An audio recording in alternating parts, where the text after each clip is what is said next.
Hi there guys, my name is Craig from Slightly Unusual, and on today's vlog I'm going to be talking to you about the best time to book a close-up magician for your wedding. Okay, so first of all, congratulations. If you're watching this video, it means that you've decided to have a close-up magician for your wedding. Congratulations and kudos. It's probably one of the best decisions that you've made. So the next decision you have to make is when to have the magician. Now, first of all, I want to tell you there's no right or wrong answer. You guys know your wedding better than me or any other magician in the country. So it's really you guys that need to decide this. But there are 4 common times that magicians get booked to do close-up magic, and I'm going to go through all of these times with you right now. Number 1, during the photos and the champagne reception.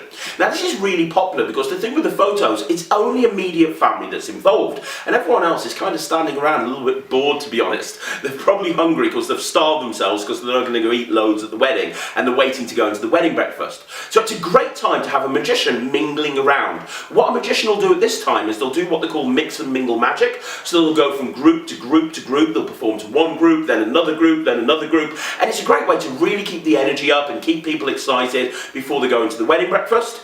The other advantage of this is it's a great conversation starter and it's a great icebreaker. It brings groups of people together. If you're performing to one group and another group comes over, they've now got something to talk about. It works really well. There is a negative though, and the negative is the bride and groom are normally so busy being superstars and having everyone shake their hand, sometimes they don't have a chance to actually go and see the magic themselves. Now this isn't an issue for everybody. We had a very bizarre phone call a couple of months ago from a bride who booked us to perform close-up magic at her wedding, and she said, "I hate magic, I hate it, but I've seen you at 2 weddings now and I've seen the reactions that the guests have, and I want my guests to get that reaction as well." So if you don't care about seeing the magic yourself, having it during the photos and the reception is a great idea, but if you want to see it, sometimes you might need to consider that you might be a little bit too busy. Number 2.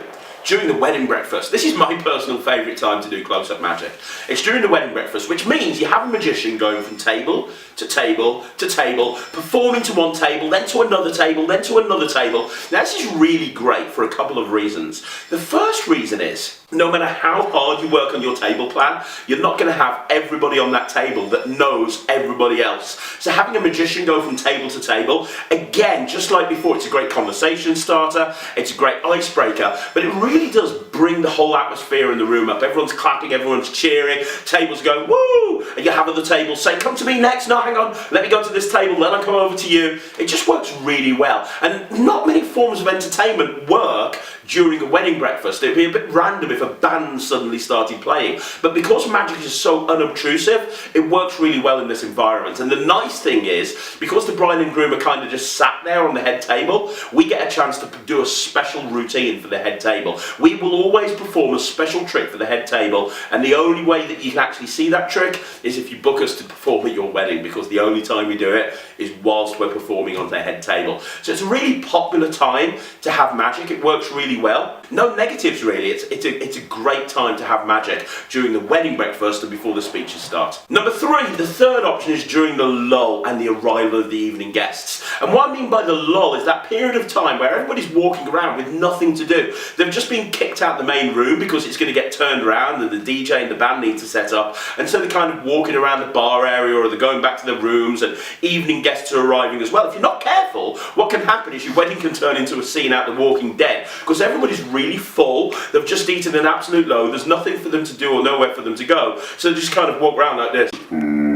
So having a magician during the lull is an amazing time to have a magician, because what it means is, again, you can keep the energy up. You can do mix and mingle magic, go from one group to another group to another group, and the other thing is, as the evening guests arrive, you can give them that wow factor. We call it meet and greet magic. Hey there, how you doing? Welcome to the wedding. My name's Craig, I'm the magician here. We've got a whole bunch of things planned this evening. Would you like to see a quick trick? Kind of give people that real wow factor from the first second they walk in. So that's a great time to have magic. The final time is during the evening reception. Again, the idea is you can have a magician mingling around during the evening reception, performing from table to table to table. If you're having a buffet, it's great because the magician can keep the tables busy that are queuing up for the buffet, or can keep the people entertained while they're waiting to get their food. Works really well. If you're going to have it during the evening reception, my advice would be to have it earlier rather than later, because later on you're probably going to turn the music up on the DJ booth, so that's probably going to get really loud. You're probably going to have a band on and people are going to be dancing. So it's a nice thing to do, but if you are going to do it, it's best to do it at the beginning of the evening reception, and perhaps even consider cross it over with the lull. So maybe have a 2-hour period at the end of the lull and as the beginning of the evening reception. That works really well. So there you go, that's the 4 different times that you can have a magician doing close-up magic at your wedding. I can't say this enough, but it's your wedding at the end of the day. If you've decided to have a magician, you probably have an idea in your head when you want them to actually go and perform, but it's nice to know there's a lot of different options.